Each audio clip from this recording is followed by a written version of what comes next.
नमस्कार, आपके साथ मैं हूं समीर अब्बास। ईरान ने दिखाया दम, हार गए ट्रंप। जी हां, युद्ध विराम हो चुका है ईरान के दम दिखाने के बाद। और 2 हफ्ते के इस युद्ध विराम के बाद क्या एक बार फिर बारूद बरसने शुरू हो जाएंगे या फिर इसे स्थायी युद्ध विराम माना जा सकता है? तमाम मुद्दों पर करेंगे बात। ईरान ने अमेरिकी राष्ट्रपति का इस बीच उड़ा दिया है मजाक। अमेरिकी हमलों के बाद ईरान की जीत दिखाई गई है। अमेरिका और सहयोगी देशों में हाहाकार मचा हुआ है, यह दिखाया गया है। ईरानी हमले के बाद अरब में अंधेरा दिखाया गया है।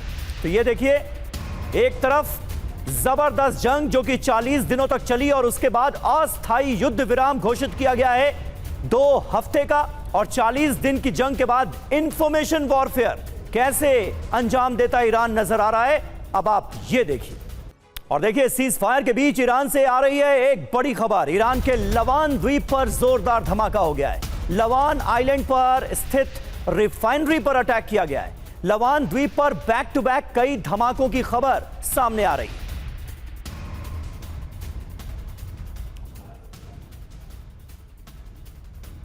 और सीज फायर के बावजूद हमलों का दौर जारी है। बगदाद में अमेरिकी विक्टोरिया बेस पर अटैक हुआ है। हमले के बाद यहां से धुएं का गुबार उठता नजर आया है। बगदाद एयरपोर्ट के पास भी एक मिसाइल गिरी है।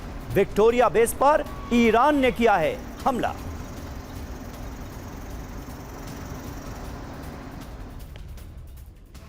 और इराक की राजधानी बगदाद पर ड्रोन अटैक की खबर है। बगदाद में अमेरिकी सैन्य बेस पर हमला हो गया। सैन्य बेस से धुएं का गुबार उठता दिखा है। ये देखिए तस्वीरें। इराक के बगदाद से ही कुछ ऐसी तस्वीरें सामने आई थीं जिसमें लोग जश्न मनाते हुए नजर आ रहे थे और ईरान की जीत करार दिया जा रहा था सीज फायर के ऐलान को। और ये बगदाद में ही अमेरिकी बेस की तस्वीरें हैं जहां पर ईरान की तरफ से ड्रोन अटैक किया गया है। धुएं का गुबार आप देख सकते हैं। और अभी अभी लेबनान पर भी इजराइल ने हमला किया है। दक्षिणी लेबनान में बारूदी हमले कर रहा है इजराइल। हमले के बाद यहां भी धुएं का गुबार उठता नजर आया है। यह देखिए साउथ लेबनान की तस्वीरें जहां पर इजराइल की तरफ से हमले को अंजाम दिया जा रहा है। इजराइल ने पहले ही यह क्लियर कर दिया है, साफ कर दिया है सीज फायर के ऐलान के बाद कि सीज फायर लेबनान में लागू नहीं होगा। यानी इजराइल ये सीधे तौर पर कह रहा है कि लेबनान में उसके हमले जारी रहेंगे।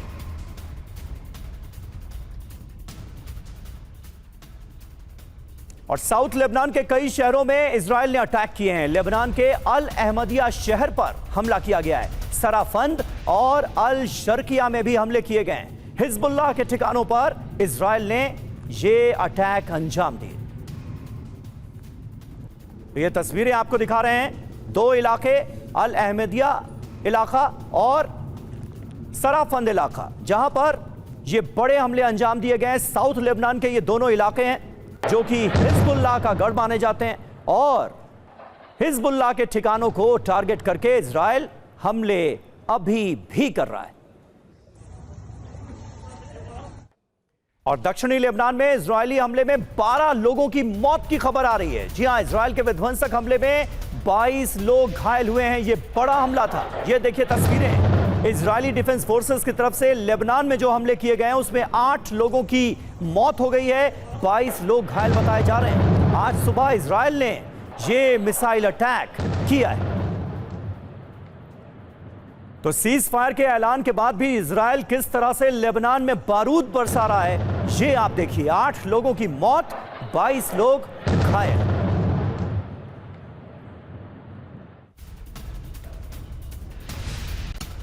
और मिडिल ईस्ट में 40 दिन तक चली जंग के बाद सीज फायर का ऐलान कर दिया गया है। अमेरिका, इजराइल और ईरान ने एक दूसरे के ठिकानों पर हमले नहीं करने पर सहमति जताई है। बावजूद इसके हमलों का दौर जारी है।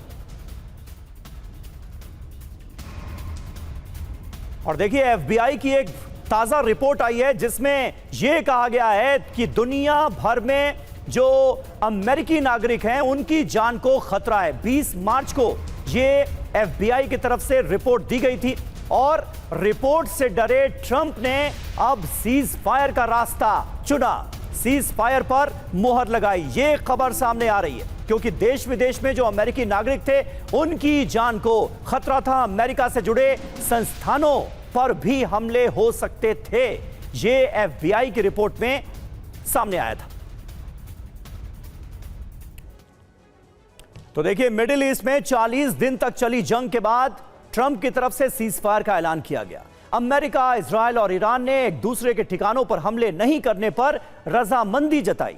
बावजूद इसके हमलों का दौर जारी है। लेबनान में इजराइल ताबड़तोड़ हमले कर रहा है। अकेले सिडोन में 8 लोगों की मौत हुई है। वहीं इराक में अमेरिका के विक्टोरिया बेस पर भी हमला हुआ है और खतरे में अमेरिका।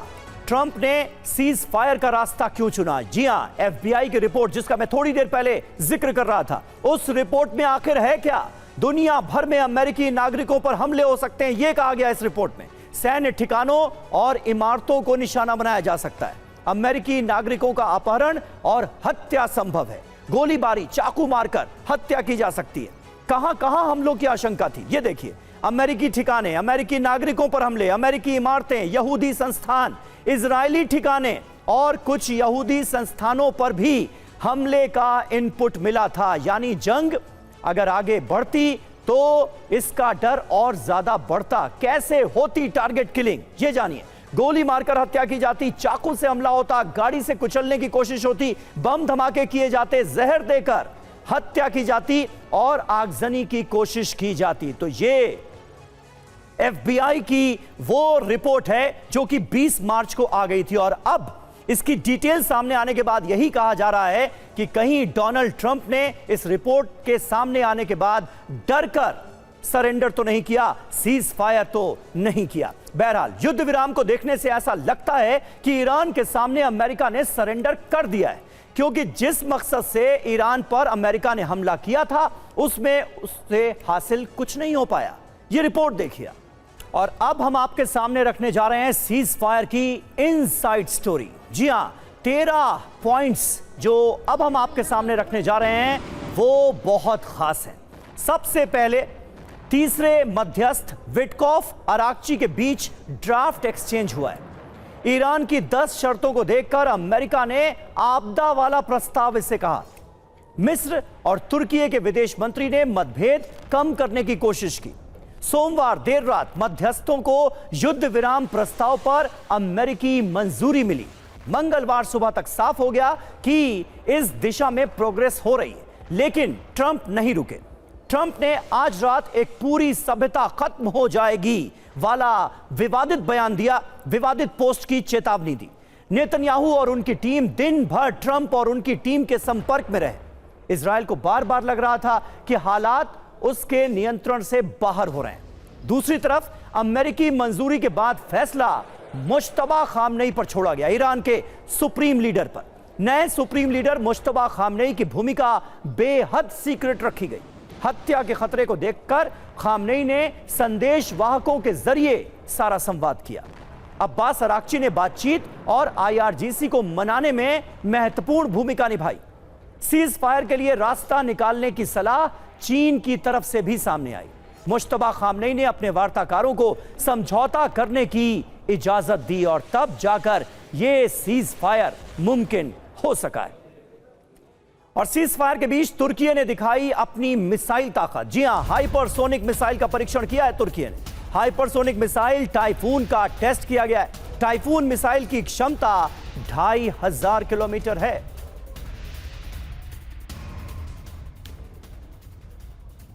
और ईरान जंग में सीज फायर के बाद बड़ी खबर है, नॉर्थ कोरिया ने बैलिस्टिक मिसाइल दागी है। किम जोंग उन ने बैलिस्टिक मिसाइल का किया है परीक्षण। जापान के पीएम ने मिसाइल परीक्षण पर जताया ऐतराज।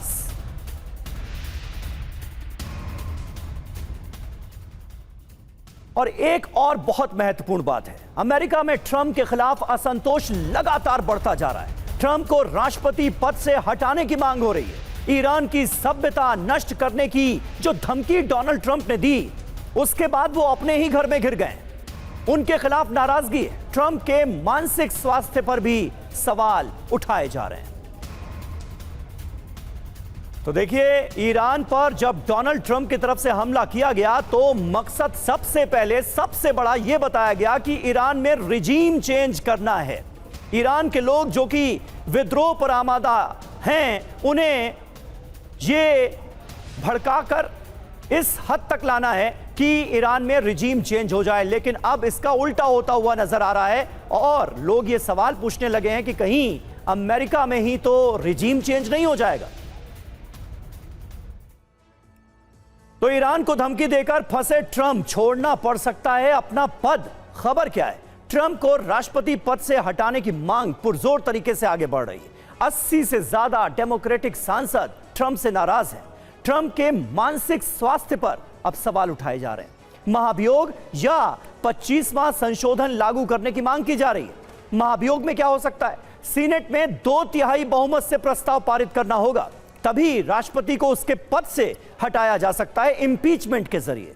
अब 25वां संशोधन क्या है जिसका बार बार जिक्र हो रहा है? इसमें उपराष्ट्रपति को राष्ट्रपति का पदभार दिया जाता है। राष्ट्रपति के निधन पर या राष्ट्रपति के इस्तीफे पर, या फिर ये जो तीसरा पॉइंट है इस पर गौर कीजिए, कार्य करने में असमर्थ होने पर। क्योंकि पहले 2 पॉइंट तो डोनाल्ड ट्रंप पर लागू होते नहीं, तो क्या कार्य करने में असमर्थ होने पर भी उनकी कुर्सी जा सकती है इस नियम के तहत? ट्रंप से नाराजगी क्यों है? ईरान की पूरी सभ्यता तबाह करने की उन्होंने धमकी दी थी और अब शब्दों का इस्तेमाल भी डोनाल्ड ट्रंप ने अपनी पोस्ट में ईरान के लिए किया था। उसको लेकर भी जबरदस्त नाराजगी है और अमेरिका का खुद एक बड़ा वर्ग है जो कि इस जंग के खिलाफ था। ईरान युद्ध के 40वें दिन बड़ी राहत की खबर तब आई जब दोनों देशों की ओर से थोड़ी नरमी दिखी। अमेरिका ने अपनी पाषाण युग में पहुंचाने वाली जिद छोड़ दी तो ईरान ने उसके सामने 10 शर्तें रख दी और बातचीत आगे बढ़ाने के लिए राजी हो गया। शर्तों के साथ हॉर्मुज़ स्ट्रेट खोलने पर सहमति, दोबारा हमला नहीं करने की गारंटी, तबाह इंफ्रास्ट्रक्चर का मुआवजा, मिडिल ईस्ट में सभी संघर्षों पर विराम, सीज फायर के बाद ही हॉर्मुज़ स्ट्रेट खुलेगा, ईरान पर लगे प्रतिबंध हटाने होंगे, युद्ध क्षति पर हर्जाना देना होगा, ईरान की संप्रभुता का सम्मान, ईरान की शर्तों के मुताबिक ये समझौता अस्थायी डील मंजूर नहीं होगी। और इस बीच भारत में ईरानी सुप्रीम लीडर के प्रतिनिधि अब्दुल माजिद हकीम इलाही ने कहा है कि अमेरिका और इजराइल ने ईरान पर जंग थोपी। अमेरिका ने ईरान को बहुत कमजोर आंककर हमले शुरू किए। अमेरिका को अपने तेल को भी बेचने की चिंता है, इसलिए वो चाहते हैं कि हॉर्मुज़ का रास्ता खुले। सुनिए उनकी तरफ से क्या कहा गया है सीज फायर के ऐलान के बाद। This war was imposed on Iran, and they initiated this war against Iran. And they were thinking that within 3 days they can finalize everything and they can finish everything. Finally, they realized that it was a big mistake from them.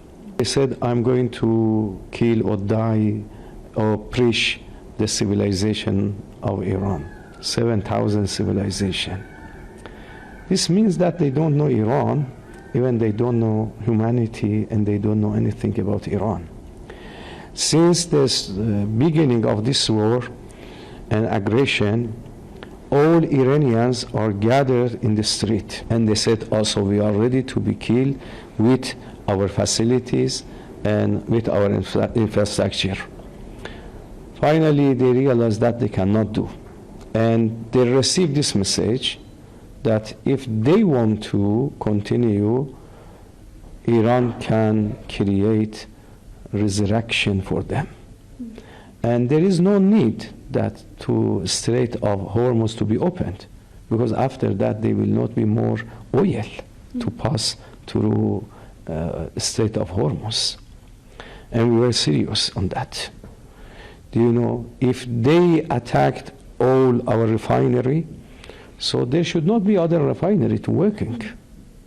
Because of that, they got the message and they stopped the war. और देखिए cease fire पर France के राष्ट्रपति Emmanuel Macron का बयान। Iran के साथ युद्ध विराम का हम स्वागत करते हैं, लेबनान में भी सीज फायर होना चाहिए, ये कहा है मैक्रों ने। बिना लेबनान के कोई सीज फायर पूर्ण नहीं होगा, कंप्लीट नहीं होगा, ये कहा है इमैनुअल मैक्रों ने। तो फ्रांस की तरफ से एक तरह से इजराइल की तरफ से जो बयान दिया गया था, बेंजामिन नेतन्याहू की तरफ से जो बयान दिया गया था, उसमें यह कहा गया था कि लेबनान पर सीजफायर लागू नहीं होगा, यानी इजराइल लेबनान पर हमले करेगा सीजफायर के ऐलान के बाद भी। इमैनुअल मैक्रोन ने दरअसल उस बयान का विरोध किया है और कहा है कि बिना लेबनान में सीजफायर के यह सीजफायर पूर्ण नहीं होगा। तो 40 दिन के युद्ध में कैसे बदली दुनिया, अब आपको यह बताते हैं। अमेरिका की सुपर पावर इमेज को ईरान ने सीधी टक्कर दी। ईरान के हमले से अरब देश इजराइल के और करीब आए। अरब देशों और ईरान के बीच दुश्मनी में इजाफा हुआ है। हॉर्मुज तनाव से मध्य पूर्व में एक नया रूट बनाने की तैयारी की बात भी कही जा रही है। अरब यूरोप के बीच इजराइल बन सकता है एनर्जी हब। डोनाल्ड ट्रंप और यूरोप के नेताओं के बीच बढ़ सकती है और दूरी। रूस यूक्रेन युद्ध में अमेरिका ले सकता है यूरोप से बदला। चीन का ताइवान पर और रूस का यूरोप पर आने वाले वक्त में दबाव और बढ़ेगा। ध्यान भटकाने को ट्रंप खोल सकते हैं क्यूबा और ग्रीनलैंड का मोर्चा।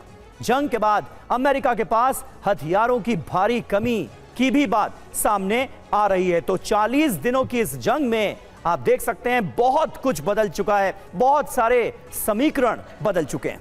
ईरान और अमेरिका के बीच सीजफायर से इजराइल खुश नहीं है। इजराइल का मानना है कि ईरान में अभी लक्ष्य अधूरा रह गया है और सीजफायर का फैसला रणनीतिक रूप से कमजोर है।